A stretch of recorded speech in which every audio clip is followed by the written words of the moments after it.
The efforts to revive Olympic Games led to the formation of International Olympic Committee, जिसे हम IOC के नाम से भी जानते हैं. It was formed on 23rd of June 1894, 23 July 1894, to spread the Olympic movement and organize the modern Olympic Games. International Olympic Committee is the supreme authority of the Olympic movement, which aims to contribute to the building of peaceful and better world by educating youth through sports without discrimination of any kind, in a spirit of friendship, solidarity and fair play.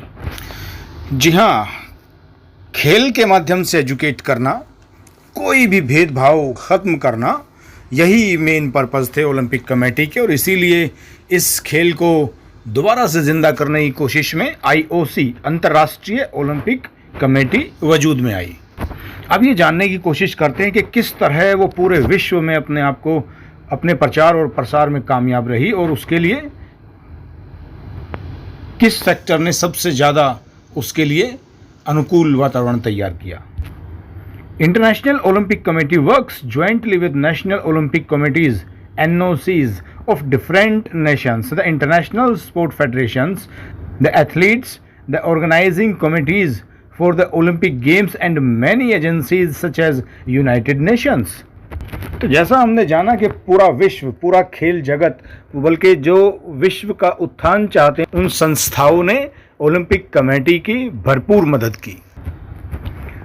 The executive board of the IOC consists of 15 members at present, namely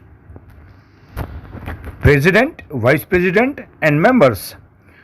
जी, इसको चलाने के लिए एक विशेष group बनाया गया है, executive board जिसे हम बोलते हैं, जिसके 15 मेंबर हैं, एक जिनमें प्रेसिडेंट और 4 हैं जिनमें वाइस प्रेसिडेंट्स और 10 मेंबर्स हैं. जी, 10 मेंबर्स हैं.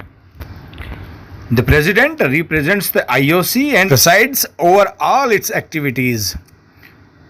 The term of the president is now fixed as 8 years and is renewable once for 4 years. 8 साल के लिए फिक्स है और एक बार रिवाइवल हो सकता है 4 साल का. प्रेसिडेंट पद की बात कर रहे हैं.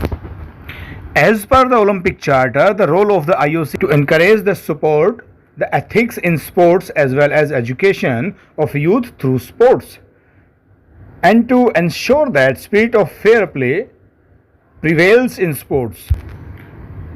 To encourage the support, the organization, development and coordination of sports and sports competitions.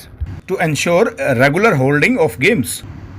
To place sports at the service of humanity and promotes peace.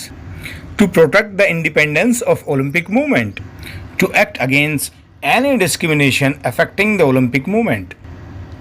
To encourage and support the promotion of women in sports and the follow principles of equality of men and women. To lead the fight against doping. To oppose any political or commercial abuse of sports. To encourage the sport and development of sports for all. To encourage the efforts of organizations to provide for the social and the professional future of athletes or sports persons.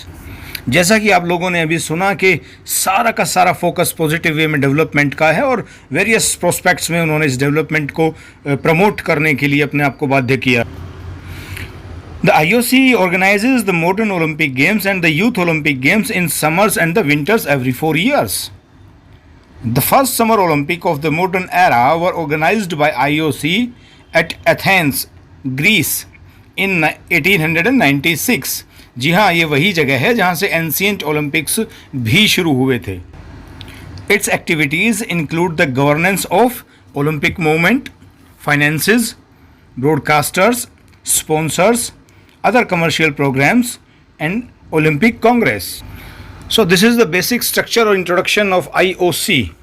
लेकिन इस सीमित से विवरण से आपको पता लग जाना चाहिए कि कितनी असीमित संभावनाओं से भरा है आईओसी, इसलिए क्योंकि वो जानते हैं कि खेल ही एक ऐसा विषय है जिसमें असीम संभावनाएं हैं मानव के विकास की, और मानव और पृथ्वी से जो भेदभाव है, लड़ाई झगड़ा है, उन सबको ख़त्म करने की संभावनाएं स्पोर्ट्स में ही है। यही मकसद रहा है इस ओलंपिक मूवमेंट को दोबारा शुरू करने का और आईओसी को स्टैब्लिश करने का।